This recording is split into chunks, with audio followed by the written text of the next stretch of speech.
we're kicking this off December 5th. I want to make a side note here because December 5th is going to be noted as the start for Brock Purdy's push to NFL MVP. The odds came out fresh this morning. He is now the odds-on favorite for NFL MVP, followed closely by one Jalen Hurts, who he clearly just outplayed, and followed closely by one Dak Prescott, who he has also outplayed. So part of the desire to do this podcast is to get things like this out in the air and be able to throw them in your face later on, or you can throw it in my face later on. So we're just going to start out with that. Brock Purdy, Mr. Irrelevant. I think he makes $800,000 a year on his MVP push here. So going to the 49ers and Eagles, obviously this game was super important. For the 49ers, some would say not so much for the Eagles first because they felt like they had the clear control of the number one seed, obviously based off of how the game played out and some potential weaknesses that might be exposed. Maybe it was a little more important considering they have the Cowboys next week and the Seahawks after that. It's starting to tighten up in the NFC. So I don't know how much you can take from the game. The 49ers did this earlier this year to a Cowboys team that, you know, everybody thought was Super Bowl worthy this year and absolutely demolished them. I happened to be in attendance. I think my co-host was as well. And fourth quarter was a pretty boring affair in that game. And it's had nothing to do with the Cowboys' success this season moving forward. So it was an exorcism for the 49ers, I think, getting a lot of that bad juju off their back. Deebo Samuel in particular made a lot of noise last year during Super Bowl week on Radio Row, made some very specific comments about the Eagles and their ability on defense, and I feel like maybe he proved his point a little bit with this. So it was it was a beat down after the first quarter. I know that I got a lot of text messages after the first quarter talking about what's going on with your Niners, what's up with the Niners, and I was just like, hey, let's just relax. Brock looked like he had he was a little nervous, which how can you blame him? And after that, we settled in. Kyle settled in, and Kyle said that after the game he had to settle in the offense a little bit, and after that, just 6 straight touchdowns. What else can you say? And I think that you saw it immediately in the game for your Niners is the defense felt like it was settled in. Quick passes by Jalen Hurts, it seemed like, was kind of the theme of the game. You guys kind of let everything in front of you.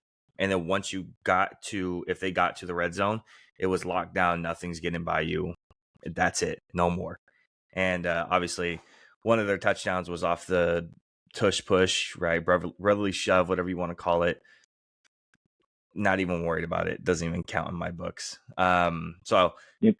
You guys almost let everything in front of you once they got to the red zone. If they even got to the red zone, it was stopped pretty much immediately. I do want to say, if we're going to talk about the offense and specifically Brock Purdy, patience was key for him. He had a beautiful, I think his best throw of the game was the sideline throw to McCaffrey in the third quarter. You can't get any better than that. He's covered, but by the time he turns, and he's not open when he throws that ball. By the time he turns up the field and he throws it, actually, he's wide open. Beautiful throw. You can't make it any better than that. And honestly, if we're talking about what went wrong for the Eagles, it was nothing specific. If you watch the team, they played their game. They did what they wanted to do. But unfortunately, they just weren't the better team at the end of the day. They didn't look like the better team. They didn't look like they could actually drive down the field. And now, here's a couple of interesting things. The Eagles trailed at halftime by double digits for the 5th consecutive game. Now, those other 4 games, they did come back and win. This time around, you're not going to get so lucky against a top 2 or 3 defense in the league. You're not going to be able to come back and do those sort of things, especially when they're already shutting you down in the first half as it is. Now, talking about Deebo Samuel's 138 yards from scrimmage, 3 touchdowns, 19.7 yards per touch, obviously with the comments that he made. And then coming in, whole team wearing black. He's wearing black Air Force Ones.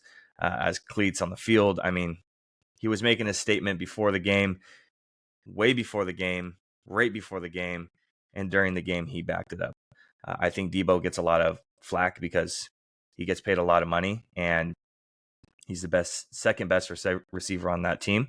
But when he needs to be used, he gets used almost better than anybody else in the league in terms of gadget guys. Now the best gadget guy in the league where you could place him anywhere is just happens to also be on the 49ers. But I'll leave that there. Now, the 49ers are 5-0 against teams that entered the game with a winning record, and they're outscoring those teams by 22.5 points per game. Now, there's a lot of questions with a lot of playoff teams against winning records and against winning teams. Cowboys in particular, my Cowboys, have those questions against winning teams with winning records. You guys, again, 5-0.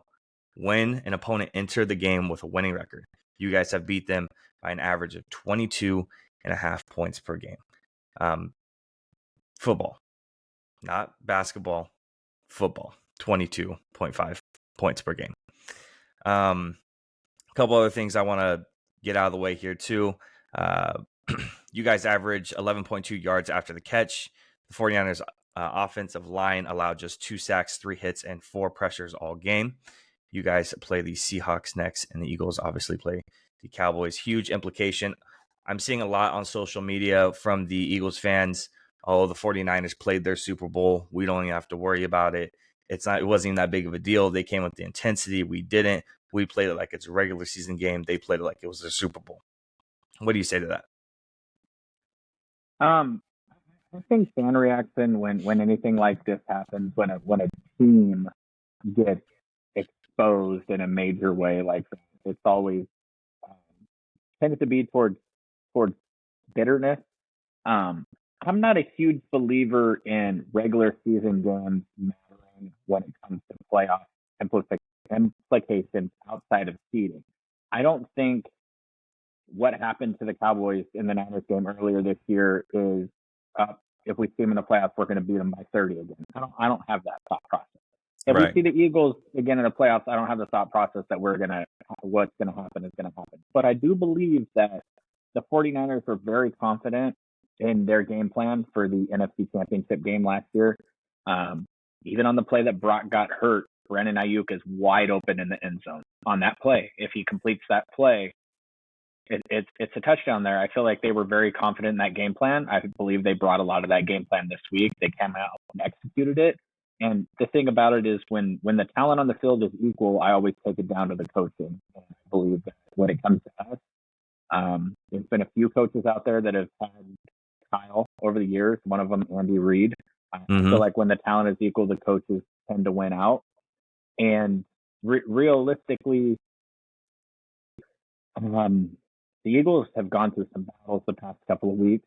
The 49ers last played on Thursday. They were rested. They had a game plan that they were prepared to execute a year ago in the playoffs that they brought into this game, and they were ready to go. And I was the first one to make excuses earlier this year that we had to go to Cleveland on a short week at 10 a.m. to a team coming off their bye, and then we missed a field goal and lost the game. I was the first one to make excuses for my team.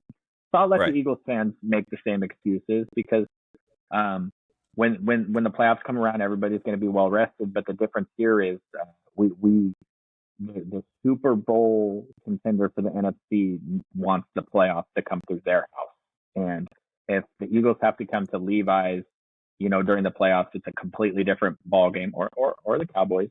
It's a completely different ball game than the 49ers or Cowboys having to go back to the link during that weather and all that stuff. So it's critically important for both the Cowboys and the 49ers if they want to get to the Super Bowl this year to try to wrestle away that home field advantage, because it just makes the pathway so much easier when you consider the bye and home field advantage. And you brought it up earlier this week as the Lions have a sneaky chance as well to close out and potentially get that first round bye. And with their upcoming schedule being pretty easy in comparison to some of the other teams that are pushing for that, they do have a sneaky good chance. It kind of just depends on how everybody executes these next couple of weeks and where it kind of all falls